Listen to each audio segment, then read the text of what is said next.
what you know about Timothy, let me know. Eat an MC like C, let me know. If you get drunk, ain't no me, let me know.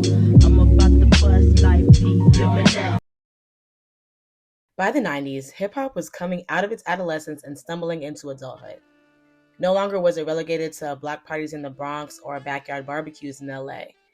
It had cemented itself as a legitimate and lucrative genre, with many of its brightest shining stars getting their start between 1988 and 1995. This is considered the golden age because creativity and innovation were at an all-time high, and labels had not yet taken control of the budding art form. However, as mainstream success grew, there were major shifts within the culture. Of course, it wasn't all kumbaya. Hip-hop was birthed in the streets, so it always had its issues. But one night essentially put it all on the Summer Jam screen and shifted the music, South got something to say, that's all I got to say. careers, Y'all don't love us! pretty much everything. Bow. Hello, my name is Naya, and this is In the Cut. Thank you so much for coming to my channel. So today, as you saw in the intro, we're going to be talking a little bit about the 1995 Source Awards, well, a lot of it about. I've been, full transparency, working on this script and like in essay format for the past 5 years. I've been like playing around with how I wanted to look, starting, stopping, all this kind of stuff. But with this year being the 30th anniversary of the 95 award show, I'm like, okay, it's now or never type beat.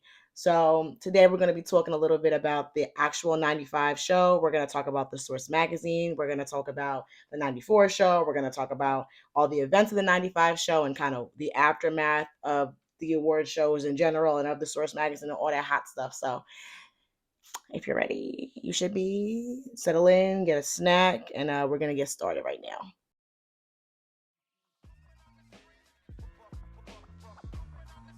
The Source began in 1988 as a newsletter founded by Harvard students David Mays and Jonathan Schecter. The two were avid hip-hop fans and hosted a radio show called Street Beat on Harvard's radio station WHRB. Mays was also a promoter of hip-hop concerts in the Boston area. The newsletter consisted of a hip-hop concert schedule and then general hip-hop news and was sent out to 1,000 of their radio show listeners in August of 1988. The newsletter was so well received that Mays and Schecter made the next edition longer and way more detailed. And during the next 2 years, the two were able to sell advertisements and made plans to launch The Source as a full-blown magazine. In 1990, after graduating from Harvard, the two moved the operation to New York City, where they enlisted the help of James Bernard, who served as a senior editor, and Ed Young, who served as an associate publisher, to realize their vision. Mays served as a CEO and publisher, while Schecter was the editor-in-chief. The magazine quickly blew up, and before long, The Source was a 64-page, full-color magazine that sold advertising slots to record companies, selling 50,000 copies with annual revenue totaling $1 million in sales in 1991. The Source was so popular because, in contrast to many of their competitors, The Source focused on many social and political topics rather than just puff pieces and glamorous photo shoots. Why is that? Because it's the most up-to-date information. It's just the best. It's just the best. We want the best. Right, exactly. We give props. We don't have any beef with anybody. We just feel that we're the leaders in the field because we understand the music and have spent a lot of time trying to develop a complete package that covers the music, the social and political issues that are connected to the music, style, and basically all the real nitty-gritty hip-hop stuff that we know the fans want to hear about, and we try to stay on the cutting edge. Some of the most popular parts of the magazine were the unsigned hype column and then the 5 mic review. The unsigned hype column pretty much highlighted up-and-coming rappers in the scene, and a lot of rappers got their start this way. Biggie had an article, Mobb Deep had an article, Eminem had an article, Common, Mobb Deep before they went by Mobb Deep, and it was kind of like a starting point for a lot of these artists. The more popular section was the 5 mic review. So the 5 mic review rating system was created by The Source's editorial team to pretty much give albums a rating scale 1 to 5. 1 means you're whack, and 5 means that you created a certified hip-hop classic. These ratings really did have the potential to impact how readers, or if readers went and bought these albums anyway. At this point, a lot of hip hop fans really took the source as gospel. So if the source said that your album was whack, I'm not going out to buy it. And getting a 5 mic like review wasn't easy either. I think there's only a handful of artists that got one in the first place, and I think there's only one group, and it was a Tribe Called Quest, I believe, that got 2 5 mic reviews, according to David Mays. The company continued to grow, and in 1993, they created the Source Entertainment and Marketing Division to send out the Source Weekly newsletter, which was distributed to radio stations, record stores, and music journalists. There was also the Source Van that visited urban areas and college campuses to give out swag. By this time, ad spaces were now being taken up by huge names like Nike and Reebok, selling 75,000 issues annually. Long story short, the Source was the pinnacle of hip-hop journalism, and what they did next pretty much changed the fabric of hip-hop forever.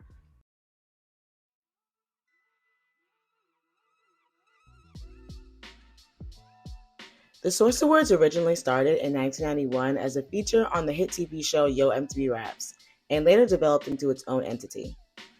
The first official Source Awards was in 1994 and was held in the Paramount Theater in New York City. The award show was created as a way to amplify the accomplishments made in the hip-hop genre that weren't being recognized on more mainstream shows like the Grammys. To determine the winners, the Source then sent out 10,000 ballots to their subscribers, who were then able to vote on who they thought should take home prizes. This year, there were 14 categories, which included Artist of the Year, Group and Solo, New Artist of the Year, Group and Solo, Lyricist of the Year, Group or Solo, Album of the Year, Single of the Year, Movie Picture Soundtrack of the Year, Acting Performance of the Year, Movie or TV, R&B Artist of the Year, Producer of the Year, Dancehall Artist of the Year, Live Performer of the Year, and Video of the Year.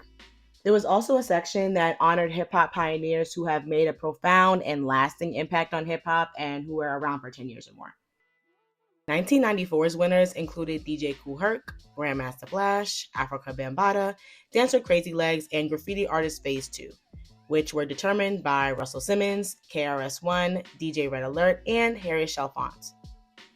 Spectators pretty much expected there to be a little bit of drama at the show because, as one spectator commented, a very organized hip-hop show is somewhat of an oxymoron. I just almost had a fight a second. Oh my God. During the course of the show, Tupac and his Thug Life crew busted on the stage to perform unreleased song Out on Bail in the direct middle of a Tribe Called Quest acceptance speech for Artist of the Year. Has honored its picks for the best in rap for a few years now, but on Monday night, the magazine held its first awards show at New York's Paramount Theater. The event was a bit of a mess, technically, but it did feature performances by Run DMC, Onyx, and the Wu-Tang Clan. Dr. Dre and Snoop Doggy Dogg were not on hand to accept their awards, but Group of the Year, Tribe Called Quest, were, only to be interrupted when Tupac Shakur ran out on stage to perform Out on Bail, a song from his new album due in June. Many fans saw it as the ultimate disrespect.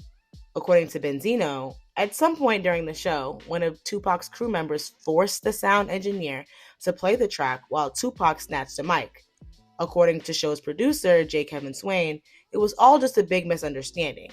The instrumental was played by mistake, and Tupac kind of just went with it. Tupac and A Tribe Called Quest allegedly spoke about it after the fact, and there was no bad blood. Additionally, after feeling disgruntled about not winning anything, Sticky Fingers of Onyx let the chopper sing.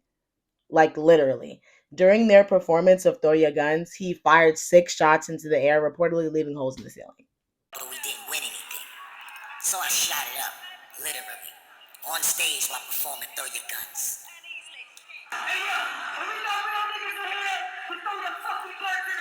Pew, pew, pew, pew, pew. Oh, they shot. This year's events weren't televised, but it was kind of just a drop in the bucket in terms of what was going to happen the next year.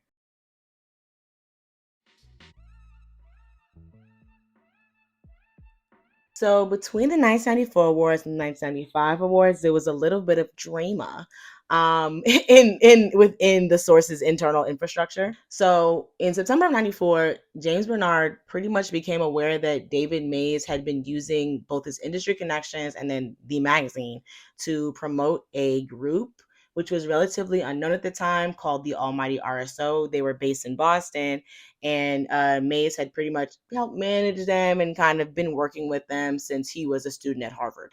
A lot of fans of the magazine had noticed that the group was getting like higher mic scores than more established groups, and it just didn't seem like it was in line with what the editorial staff would be saying about other groups. Like it was reeking of favoritism, basically. After repeatedly asking the editorial staff to write an article about the Almighty RSO's new label signage and EP, to no avail, allegedly, David Mays penned a 3-page article under a pseudonym and slipped it into the magazine without anybody knowing. When the issue came out, Mays showed Bernard, who essentially went nuts, like went ballistic, was pissed the fuck off, honestly. And in response, he wrote a 5-page letter, basically asking for Mays's resignation, and he distributed it internally and then sent it out to a couple of members of the press.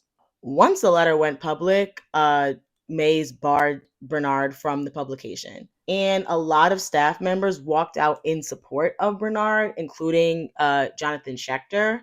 And in response, Mays went up and fired everybody. Everybody up out of there. Everybody got fired, and he hired a new editorial staff.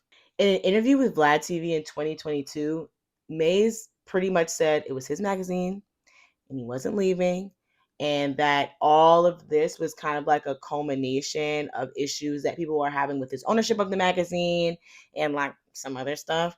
And they were kind of taking it out on the group. However, I did read a couple of reports saying that the group themselves would come to the office and like kind of terrorize people, like kind of threaten people. I think they were like smoking up in the offices, like stuff like that. So that's what he said in the interview. Whatever. But fun fact, so the front man of the Almighty RSO, who was then known as Ray Dog and who we now know as Benzino, later became the co-owner of the magazine, which basically ended up leading to the Source's demise 10 years down the line. But yeah, just a little bit of tea, a little bit of drama. Throw that in there. Let's keep it going.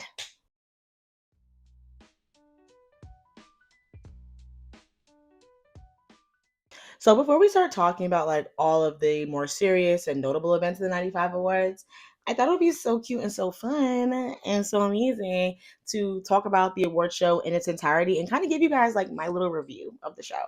So I've watched it probably like at this point 10, 15 times, back to front in pieces. So I have thoughts, I have opinions, and I also think it's like really fun and important to kind of talk about the show outside of the context of like the two major events. And I also encourage you guys to watch the award show if you can. I'll link it down below. It's on this archival website.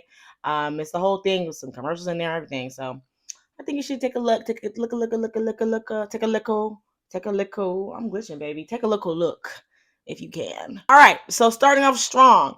The award show was on August 3rd, 1995, and it was held at the Paramount Theater in New York City. The hosts of the award show were Dr. Dre and Ed Lover. Not Dr. Dre, not Crime Dr. Dre, the other Dr. Dre.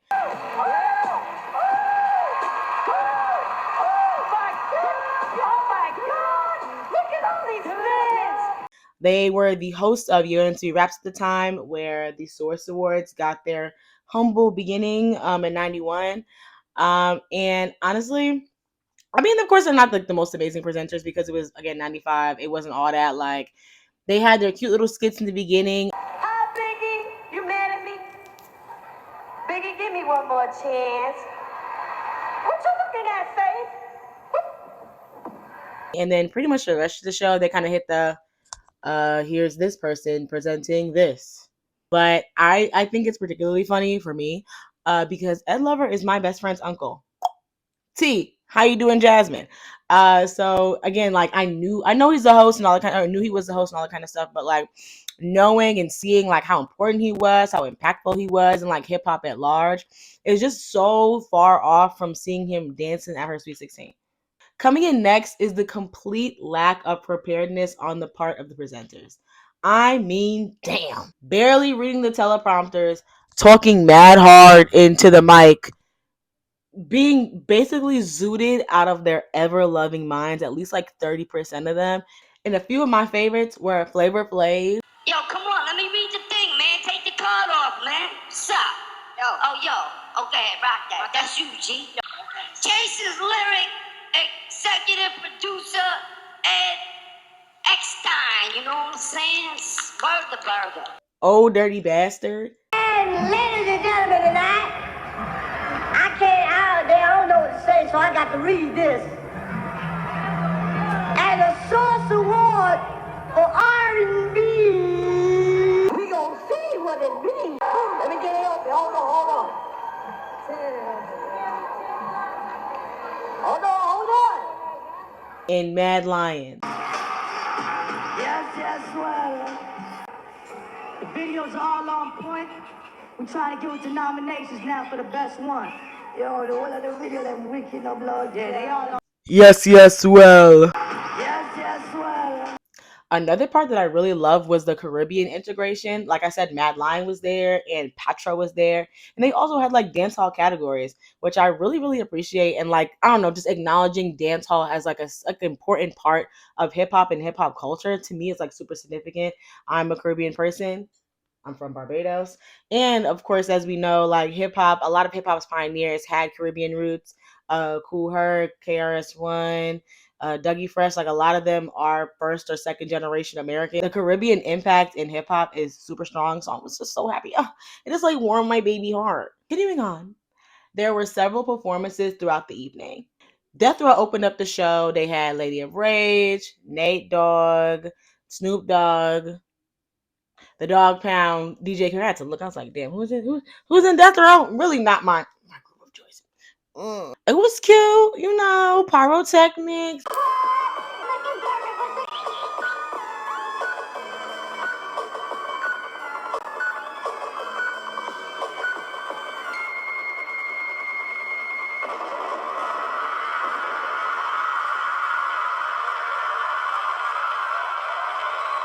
All that kind of stuff. Apparently, Suge Knight paid $100,000 out of pocket for like all the effects during their part of the show. I'm not gonna lie, West Coast hip hop isn't my favorite. I am born and raised in New York, but I love Nate Dogg. I love me some Nate Dogg, and I also love DJ Quick. I'm into him. I'm really into him. Another performance of the night was the 69 Boys, and they performed their song, the Tootsie Roll. Tootsie Roll to the left. I love Tootsie Roll. Okay, T. But they performed their song, and they were, they were really putting in that work, and clearly that was like an attempt to integrate Southern hip hop into the show because it was really East Coast, West Coast up in their building at that night. To be completely honest, but clearly this was their way of kind of giving the South their flowers, and them boys up there working. Okay, I mean gyrating. I mean grinding on the floor. I mean by the end of the performance, they ain't have no shirts on, most of them. But you know what? The crowd was, doing a little bopping along. They like it. I love it. You know what I'm saying? And then the Brett. I had a big fat Dutchie crush on the Brett back in the Disney. So she did her performance. I think it was right after Funktified came out. I'll play it. I don't remember what song she performed, but she looked good, and I was into it. Like to this day, the Funktified video makes my heart little pitter patter just a little bit. Something else worth mentioning was Eazy-E's In Memoriam tribute. At this point, the HIV and AIDS pandemic was pretty much at its height. There were 50,000 deaths in 1995 alone. And it was still considered a cultural taboo. Many people in the Black community especially were still kind of writing it off as a gay disease. So for the source to not only acknowledge Eazy-E's death, but to really kind of talk about HIV, AIDS, and how it was impacting our community, I think again was a little bit like progressive for the time, for sure. Like a lot of people in the community at that point were feeling like it couldn't happen to them. So Eazy-E's diagnosis and subsequent death like really rocked the socks of a lot of the Black youth at the time. So I do think it was super important and significant that they not only kind of brought awareness, but encouraged testing for a lot of Black and Latino youth. There was also Bone Thugs and Harmony, and this was a tribute to Eazy-E. I do like Bone Thugs and Harmony, but I will say I was traumatized by the Crossroads video. I was traumatized by the Crossroads video really early on in my life. Because, you know, as I'm doing this research, I kind of like was going back and like looking at stuff and watching videos I haven't seen in forever. And I mean, when he touched that Uncle Charles' forehead and his eyes went black and then he fell back. And then at the end, the angel of death was marching everybody up the mountain and had the baby in his hand. This song didn't get released until April of 1996, so I'm just talking. My bad. Girl, like that was really, really spooky, really scary. The performance was good, but like I'm never gonna be able to get over that. I'm gonna be completely honest. Continuing on, we had Bad Plus performances. So we had Craig Mack, we had Biggie, we had Little Kim, we had Faith Evans, and I think we had total other members of Junior Mafia, and of course Diddy, all bouncing all up and around the stage as he does. I mean, despite Diddy and everything he's done and all that kind of stuff, like. Random disclaimer. Hello, this is Naya editing from the future. I just wanted to throw in ignore my sheet. Just wanted to throw in a little disclaimer here because I will be discussing Diddy and Bad Boy quite a bit in the video, of course, because they were one of the two major players, especially later on in this video. And I just want to reiterate that I don't support Diddy or anything that he's done. And even though I may be discussing Bad Boy as a collective in a more like neutral or even net positive light, that doesn't mean I condone any of his behaviors. And it's very unfortunate that he has stained the careers of so many people and in this entire era of music, you know, based on all of the evil and devious things that he's done. I completely support his victims, but just wanted to mention just in case there's any confusion. Yeah. I love Bad Boy Entertainment. I'm a big fan of Bad Boy. Again, I'm an East Coast girl, so their music kind of resonates with me a lot more, and I really did enjoy their performances. Like honestly, again, it was no frills, real cute, you know, but everybody looked good and did their thing. Faith was, yeah, it was great. Honestly, so great. And then to close out the show, we had my other boo. Ooh, Method Man. Oh, girl, he looks so good. He's so fine. He was fine then. He's fine now. I love the song Method Man. METHOD, man. You know, I love Wu-Tang. But yep, loved it.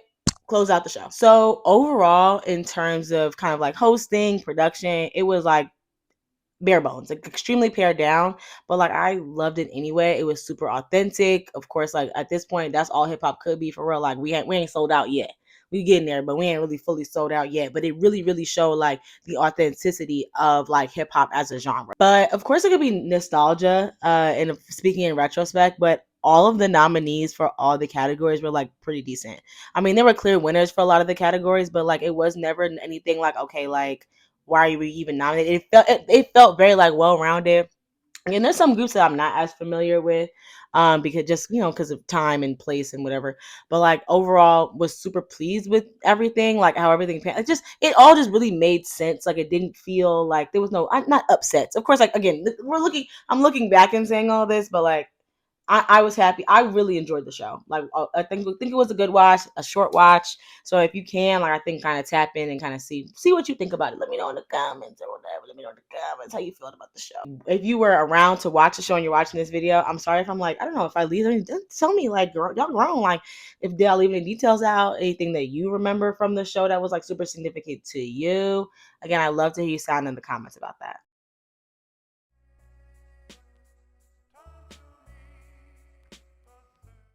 All right, so now we're going to really get into it. So, like I said before, the very existence of the Source and the Source Awards is iconic to say the least.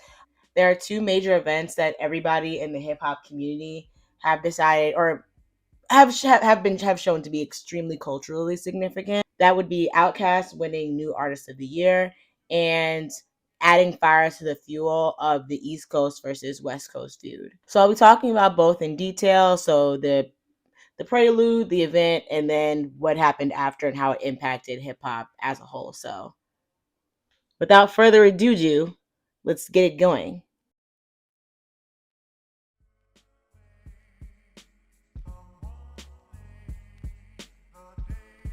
Though hip hop had its roots in the Bronx, it easily spread from East Coast to the West Coast due to the pre-existing structure of the music industry in New York and LA. This, along with the high volume of black youth, made these cities the first hotbeds for rap during the 1980s. Its reach broadened with the expansion of media by way of radio syndication and music videos, like Run DMC's Rock Box, which was the first hip-hop music video to be played on MTV in 1984. This brought admirers from all areas of the US, and by the end of the decade, teenagers throughout the South were developing their own sounds to reflect the lives that they were living. This was the birth of the Dirty South movement. The Dirty South movement had its start in the late 80s and the early 90s with the rise of the Ghetto Boys out of Houston, who are best known for their 1991 hit, My Mind is Playing Tricks on Me, which reached number 23 on the Billboard Hot 100. Two Live Crew out of Miami also saw moderate mainstream success and significant controversy, with 1989's As Nasty as They Wanna Be, whose single Me So Horny drew the attention of the American Family Association, which pursued legal action to have the album deemed obscene and banned from sale and performance until 1992.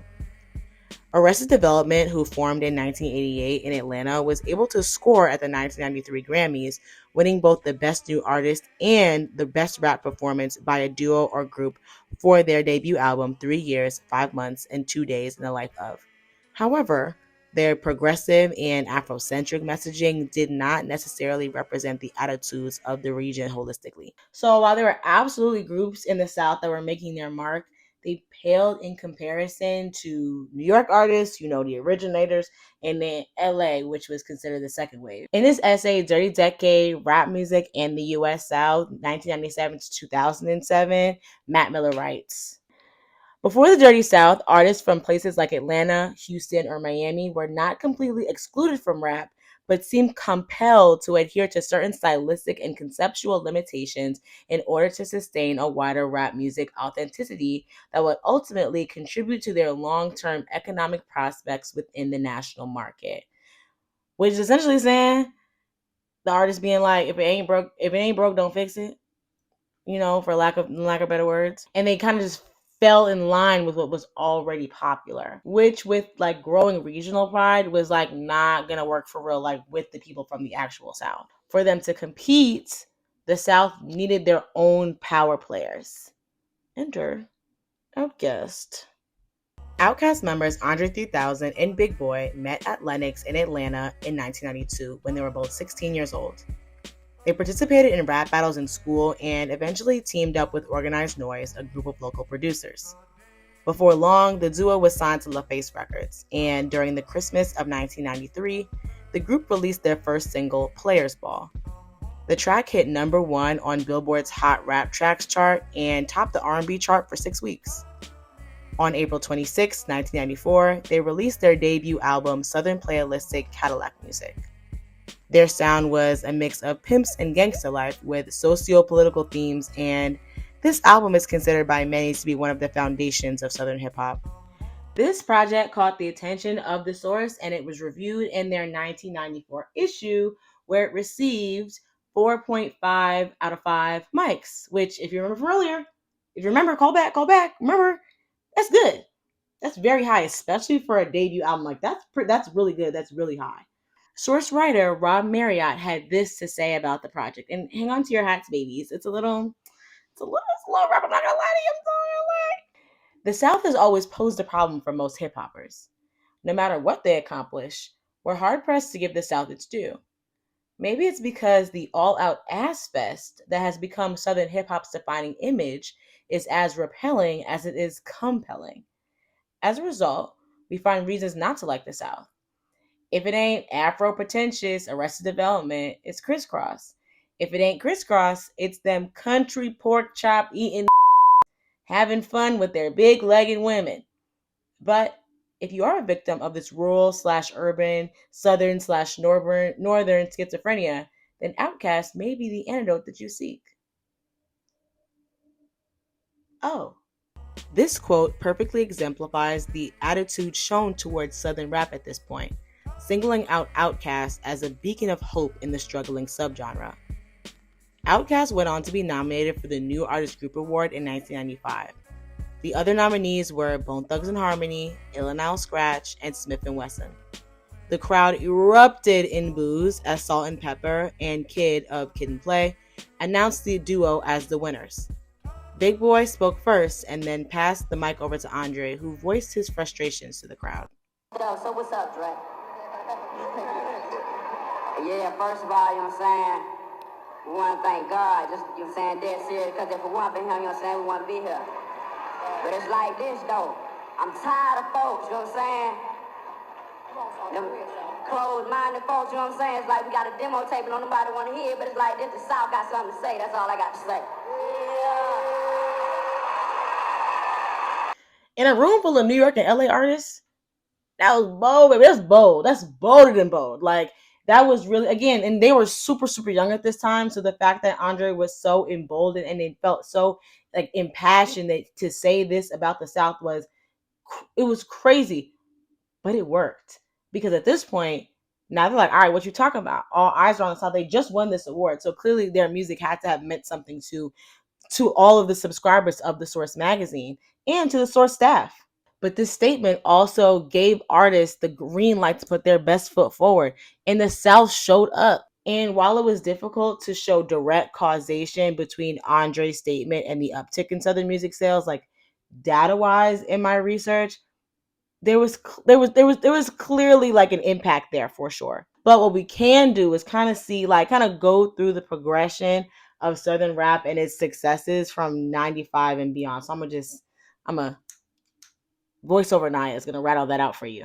In 1996, Outkast's next album, ATLiens, debuted at number 2 on the US R&B and hip hop chart and number 3 on the Billboard charts, selling 350,000 copies in its first 2 weeks.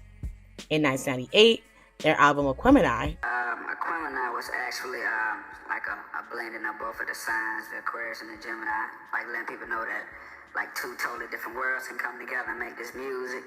You know, and then at the time we had some people, you know what I'm saying, running around talking about it's Outkast gonna break up because we were so, like, you know, like totally like opposite, you know what I'm saying? Some people be calling it the odd couple or whatever, you know what I'm saying? But that's our formula. It's always worked like that. You know what I mean? So we just let them know we're here to stay. Yeah.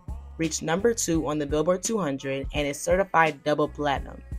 And of course, we all know that Outkast continued to soar into the 2000s with their single Hey Ya, which topped the Hot 100 for 9 weeks and was the first song on Apple's iTunes to reach 1 million downloads.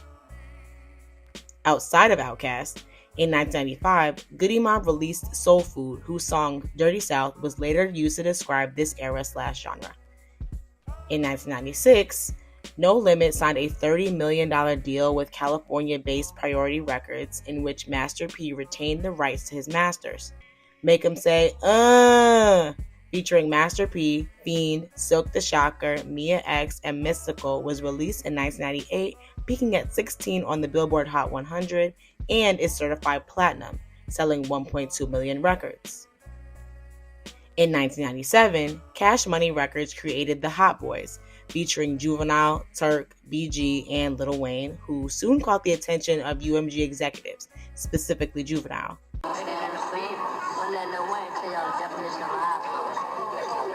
Chaser who got they black on fire, remaining the G. To the moment it expire, he know what it is. To make somebody letting his handle his biz and don't be crying with his stuff. That's a half a hop. And went on to sign a 3-year, $30 million distribution deal in March of 1998. This led to albums such as Juvenile's 400 Degrees, which went 4 times platinum, The Hot Boys' Guerrilla Warfare, which went platinum, BG's Chopper City in the Ghetto, which went platinum, and Lil Wayne's The Block Is Hot, which went platinum. And this Southern success carried all the way into the new millennium. T.I.'s Whatever You Like, one of my favorite songs and videos at the time, leaped from 71 to number 1 in a single week in 2008, setting a record at the time, and held the spot for 7 weeks. As of November 2024, Lil Wayne has achieved 187 entries on the Billboard Hot 100, making a 21-year streak of consecutive appearances since 2004. Lil Wayne's hit song Lollipop topped the Billboard Hot 100 for 5 weeks and sold over 9 million digital copies in the US. In 2003, Stand Up became Ludacris's first number 1 hit on the Billboard Hot 100, remaining on the chart for 28 weeks. At this time in hip-hop, it was all about the East Coast and the West Coast, and the South was really getting the short end of the stick, I'm not going to lie. But after Andre's statement, it really gave a lot of Southern artists the courage to buck up and move forward and really put their best foot out there, because they had been making amazing music for decades and they were finally starting to get the recognition that they deserved. They had a unique perspective and a unique sound, and they were finally being recognized. The light was finally being shown on them because of Andre 3000 and because of Outkast. Killer Mike said this statement basically cut the ties of Southern hip hop from Northern rap. They weren't trying to impress them or imitate them. The South had their own way of doing things, and people were really going to start to see it and see that they were to be taken seriously. And this statement lit a fire under so many Southern artists that were finally being able to be seen and heard. But overall, now to this day, the South is a powerhouse in their own right. Faux show.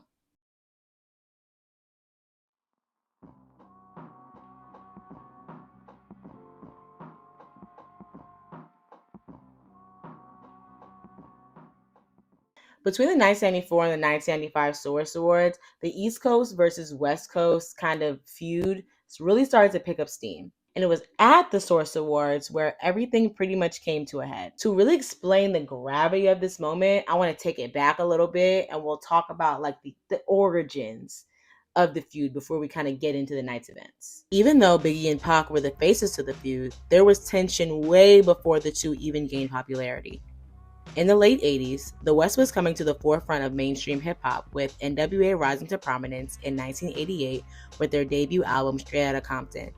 Their abrasive and often violent rap style represented the urban youth in LA at the time. What they called reality rap developed into the gangsta rap subgenre that shocked the nation. The first official diss track came from Tim Dog, who was frustrated with record labels for ignoring the East Coast rappers in favor of West Coast ones. He released Fuck Compton on July 11, 1991, and the music video featured Eazy-E, Dr. Dre, and DJ Quick lookalikes. When Dr. Dre's 1992 debut solo album The Chronic and Snoop Dogg's 1993 debut album Doggy Style were released, it only pushed more media attention in the direction of the West. And to be honest, a large majority of East Coast artists felt like the whole like gangsta thing was up the game.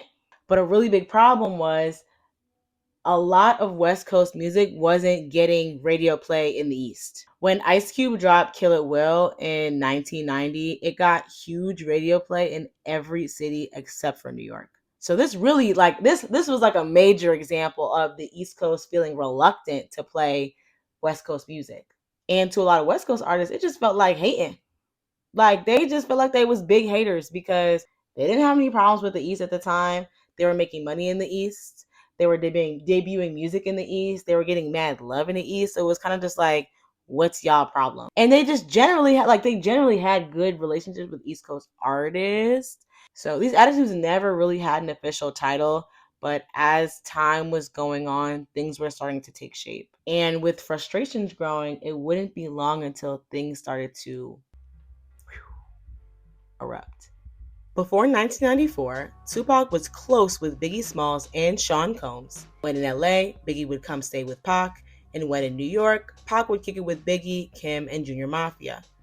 However, on November 30th, 1994, Tupac was in New York recording verses for Ron G's mixtape when Jimmy Henchman offered him $7,000 to come record a freestyle at Quad Studios in Midtown Manhattan to help him pay for some of his legal fees. According to Little C's, they saw Tupac coming down the street, waved to him, and said they would come down to get him. By the time the elevator opened, they saw Tupac and members of his crew lined up on the floor, and they were instructed to go back into the elevator by the two gunmen. Tupac was robbed and shot multiple times, including twice in the head. On crime and violence, this hour the subject is Tupac Shakur, rapper, actor, court defendant, and now shooting victim. Shortly after midnight, 12:25 a.m. on Wednesday morning, Tupac Shakur was shot 5 times in the lobby of this Manhattan building right behind me.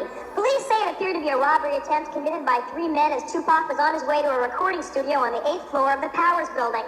Shakur is reported in serious but stable condition at Bellevue Hospital and entered surgery at 10 a.m. Wednesday morning to check for internal bleeding. He was grazed by 2 shots to the head and wounded in the thigh, hand, and groin. Tupac's bodyguard, Fred Moore, also was shot in the incident. He's in stable condition at another hospital with a stomach wound. The gunmen who remain at large also made off with $40,000 worth of jewelry. Shakur's lawyers, who are downtown awaiting the jury's verdict on sexual assault charges against Tupac, say the shooting looks like a setup and smells like a setup. 2 days later, Tupac was convicted of 5 counts of sexual assault and was sent to prison.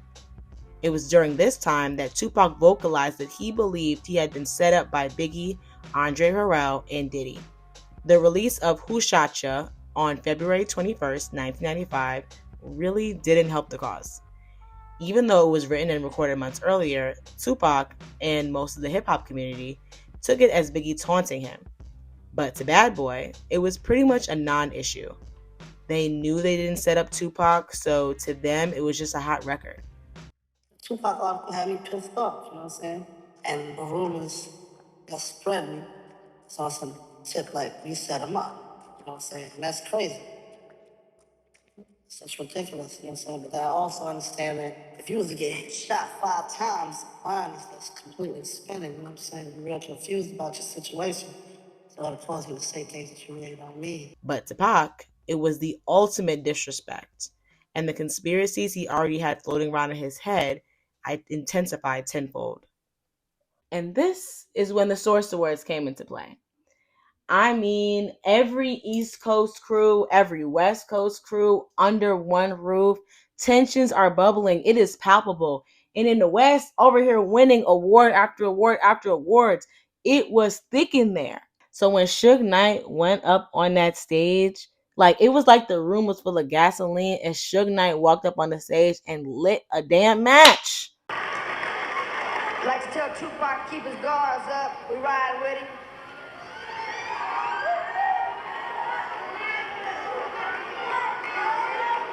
And one other thing I'd like to say, any artists out there want to be an artist and want to stay a star and don't want to have to worry about the executive producer trying to be all in the videos, all on the record, dancing, come to Death Row. Everything that was in the back came right to the forefront. Suge basically invited Tupac to Death Row, said, "F*** Diddy, f*** Bad Boy, f*** the East Coast, come to Death Row. If you don't want your producer dancing all in the back, you come with me. You come the real one," is what Suge said on that stage, essentially. Then a couple minutes later, Snoop hopped up on stage and, "Y'all don't love us?" Just doubling, tripling down. There's boos and everybody's screaming in the spot. What? Wait. The East Coast don't love Dr. Dre and Snoop Dogg? The East Coast ain't got no love for Dr. Dre and Snoop Dogg and Death Row? Y'all don't love us? Y'all don't love us? Well, let it be known then. We don't give a fuck. We know y'all East Coast. We know where the fuck we at. East Coast in the motherfucking other half.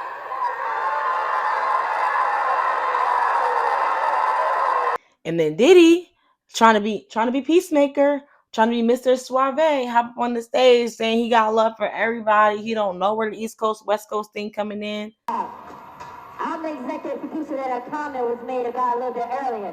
But check this out. Contrary to what other people may feel, I would like to say that I'm very proud of Dr. Dre, of Death Row, and Suge Knight for their accomplishments. You know what I'm saying? I'm a positive black man, and I make music to bring us together, not to separate us, and all this East and West that need to stop. Expressed love for Dr. Dre, for Snoop, for Death Row in general, but at this point, it didn't matter. The line in the sand was drawn, what side do you want? And the reactions of the East Coast artists left a bad taste in the mouth of every single West Coast artist that was present. The month following the Source Awards, things just continued to escalate. At Jermaine Dupri's birthday party in September of 1995, Death Row and Bad Boy affiliates got into an altercation that spilled out into the streets. In all the madness, there was gunfire, and Suge Knight's associate, Big Jake Robles, was dead by the end of the night. Of course, to Suge, Diddy was to blame. Soon, Suge Knight paid Tupac's $1.4 million bail and immediately signed him to Death Row Records. And then came the diss tracks. In early 1996, the Dog Pound was filming the video for their song New York, New York. Biggie called up Hot 97 saying Red Hook is where the Dog Pound and Tupac are shooting a video. Brooklyn, stand up. Initially viewed by the group as a loving sentiment, that tune soon changed as their trailer was shot up on set. Said video features Snoop Dogg destroying New York City buildings, so of course the city took it as a direct diss, even though no names were mentioned. In response, Capone and Noriega, along with Mobb Deep and Tragedy Graffiti, released LA LA. The video featured Havoc and Prodigy beating up DPG member Corrupt. In the following months, diss tracks were flying out of the West, with Tupac releasing Against All Odds, Bomb First, My Second Reply, and the scathing Hit 'Em Up, where Pac publicly addressed rumors about him and Faith Evans being intimate. Big never released any official diss tracks. While many fans picked apart his lyrics looking for subs, Diddy always denied this, saying if Big was finna diss Pac, he would have mentioned him by name. And the trickle-down effect was real and intense. Diss tracks turned into physical violence, and it spilled from the labels down into the streets. In Beef, East Coast versus West Coast, Ice-T brought up another interesting point. Rap crews were also doing a lot to amplify the issues. That's my man. When they get home, their life is facing, and maybe I can roll with Ice. Maybe Ice can help me, you know? Now, what can he do? What can he actually do? But say, yo, Blow, Joe Blow was dissing you and I knocked him out in the club. What can he do? So then that thug element is always ready to reach out and touch anybody, whether it's a cameraman, whether it's an interviewer, whether it's somebody on the radio. They do not have any other way of showing the rapper that they man than busting somebody in their head. A lot of the people that were in the crews of these rappers were dudes who were from the street. People who were fresh out, people who were super, super deep into street politics, people who kind of took things into their own hands. Like, there was only so much that a lot of these artists could say. Like, for example, if Snoop tell his mans, oh yeah, don't mess with him, he's good, or whatever, while he's with Snoop, when Snoop not there, that man gonna do what he want. You know how that works. Like, you know, if you know anything about the hood or about the streets, like, there's only so much you can say to somebody if they feel disrespected. You feel like they disrespected the person that, you know, these rappers are hiring their crew members, essentially. Not hiring, but like, you know, that's their homie. That's the person that's putting food on their table at this point. Like, they're gonna do anything to quote unquote defend them, defend their honor. It's difficult. It's difficult to talk somebody down when those are the circumstances. And it really did turn into a major problem. Like, a lot of times, like, artist crews had more beef than the artists did with themselves. Like, a lot of times the artists didn't give a damn. And it was also difficult for artists to separate themselves from those are their people, those are their mans, their cousins, people that they grew up with. So it's hard to distance themselves from those people, even if they are causing them problems. And it also trickled down into the life of the youth. And I wonder, I don't know if he'll watch this, but my high school English teacher, I remember he told us he went to Howard in the 90s, and his roommate that he was assigned was from California. And he was nervous. He was nervous about going to school because he didn't know what it was going to be like, because he's from New York, and like the whole that shit was deep. It was into the children, to the kids. The media is also cited as one of the main catalysts for the feud. Articles asking readers, who do you think's gonna come on top, when and other inflammatory headlines kind of, again, like, kept reinforcing. It was a part of the news cycle at this point. Interviewers were asking rappers that had nothing to do with the beefs, like, what they thought, who they preferred, what side were they on, if there were sides at all. So people who weren't even involved were starting to get pulled into the mix. In a 2016 interview with Complex, former editor-in-chief of Vibe, Alan Light, acknowledged that the notorious East Coast versus West Coast cover may have been, in hindsight, irresponsible, but said, quote, "This is what everyone is talking about. I don't know what people's expectations are from journalism, but if that's what your readers are talking about, the responsible thing to do is cover it." But the constant coverage and sensationalism by journalists meant to keep up with the news cycle inadvertently kept the beef alive. And it went, like, really deep, way deeper than what a lot of the front runners could keep up with. And, like, hip hop over time, or at this point, like, everybody pretty much agrees that this all went way too far. Like, this was all too much. It went way too far. The consequences were, like, way too like people died. And not just Big and Pac, But like again, those people in the streets, kids in the streets, like it just ended up being a lot heavier than it was supposed to be. And in my perspective, I mean, of course, after all my research and seeing all these articles I've read and all that kind of stuff, like it, like Pac really was more of like an instigator, at least publicly in the public eye. Pac was, if we're comparing Biggie and Pac, Pac was more of like an outward instigator. Content of his music pretty much changed post source. You know, before, you know, we had Brother Had a Baby and stuff like that in the early 90s. And, you know, by 95, we get hit him up. 94, 95, we get hit him up. You know what I'm saying? Like, he became a different person. And if you, you know, of course, I'm going to put clips in here. It was never a beef. It's only a difference in opinion. To me, if I, like, my homeboy Suge gave me the best advice I could ever give from anybody. He said, when people ask him if he's beefing with Bad Boy, with Puffy, he says, like, me going to a playground and picking on a little kid. That's like me being mad at my little brother because he getting cash now. You know, I'm not mad at that. I'm just mad at my little brother when you don't respect me. And when you don't respect me, I'm gonna respect your ass. I don't give a fuck how rich you got on the block. I'm your big brother. I will break your big ass down. But like, if you look at his interviews from these times, like it was just really like, I don't know, like bitter.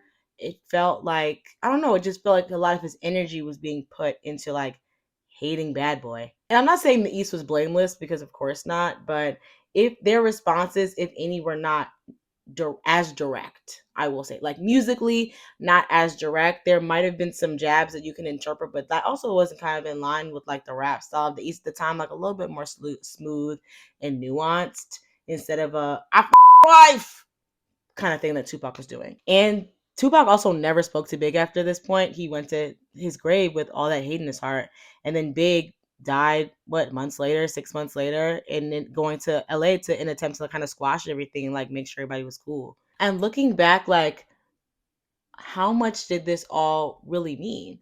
You know, it's interesting. Like it's crazy to think about how this all changed music. Because after Big's death is when Diddy transitioned into the shiny suited up, feel good, you know, pop rap kind of stuff. Snoop ended up leaving Death Row in '97 along with Nate Dogg, and Snoop I think went on to join No Limit right after this. Like there was supposed to be a Death Row East. What would that have looked like? Like all of these things that kind of were stopped short. Like this all happened within a year. The Source Awards was August '95, and by March of '97, Big and Pac were both dead. Like that's a crazy concept to think about. But this was such a significant moment in time for hip hop at large.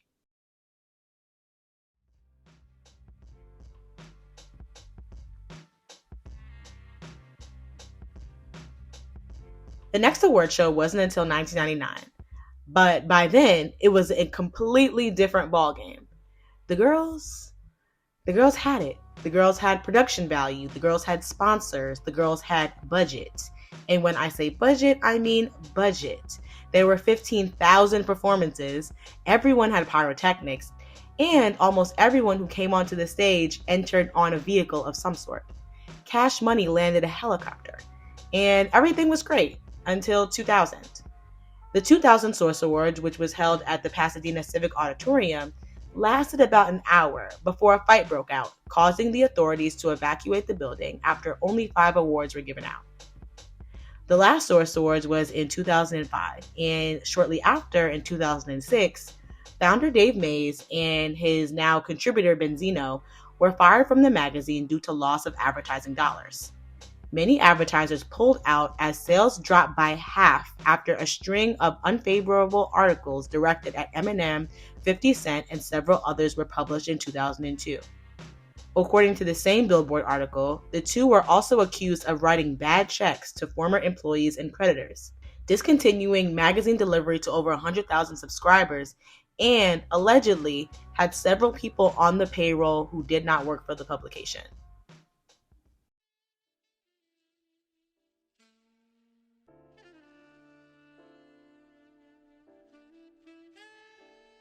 All in all, The Source created something that the hip-hop community desperately needed. A place to really be itself, and there honestly hasn't been anything close since. The 1995 Source Awards was a catalyst. Revered as the day hip hop died, to me, it was really the beginning for some and the beginning of the end for so many others. It put hip hop's internal conflicts on full display, but also revealed a deeper truth. The game was bigger than the coasts. While the East Coast and the West Coast were locked in a Cold War turned stage play, the South made its presence known. And not just with bars, but with a statement. And in that moment, hip-hop didn't just become entertainment. It became a national stage, one where tension, drama, and underdog declarations could shape the culture for decades to come. Regardless, its importance reigns true, and August 3rd, 1995 will go down in infamy for as long as hip-hop is studied. Yes. And we're done. And we're done. And we're done. And we're done. And I just really guys, I don't know. I've been working on this essay, and I said in the beginning, different iterations for five full years at this point. My friends are sick of me. They said release it or drop or get rid of it. So I really hope that, this is the time. This is it. I'm hoping to release this around the time. I'm recording this a couple of months early, so I give myself some time. Because I'm hoping to release it around the time of the actual 30th anniversary.